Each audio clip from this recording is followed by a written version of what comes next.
Hey guys, welcome back to another video. Guys, I came to share something. One of the reasons why I create these videos is for success stories like this. I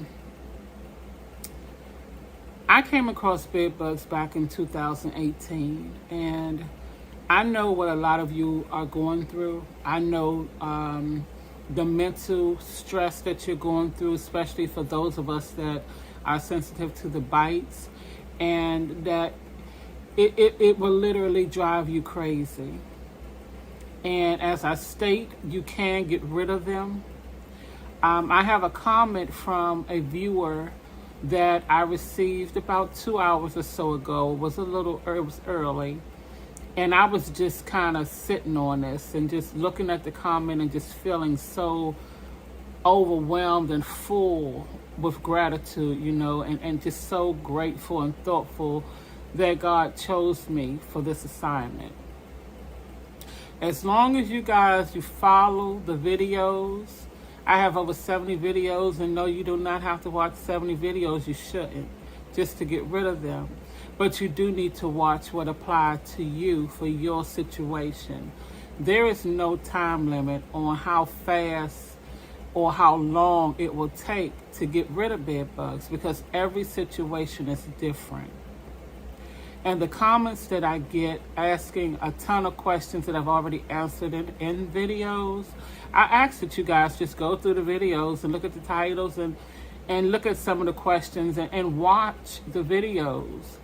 But you have to follow the process, and it's just as simple as that. So guys, I came to share this comment that I'm so happy about, so grateful for, and so happy for the young lady, and commend her for doing what it took for her to get rid of bed bugs.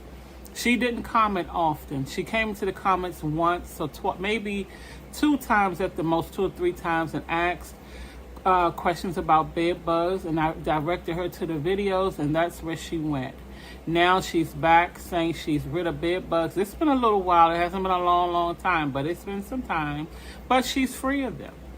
And now she will just continue the preventive methods, and she's done. And this could be you. This could be you. Same thing. But don't give yourself a time limit. Don't go by somebody else's time frame. Don't go by how long it took me to get rid of them. This is your journey. This is something that you're dealing with, you're going through, and you have to do the legwork to get it done. So here's a comment, guys. I hope it does something for you. I hope it touches somewhere to let you understand that if you do have them and think you can't get rid of them, that you can. I got rid of them. In 2018, I came across them. 2018 got rid of them, and it's now 2023, still don't have them. So this could be you guys. So here's the comment. Thank you for tuning in, and I'll see you in the next video.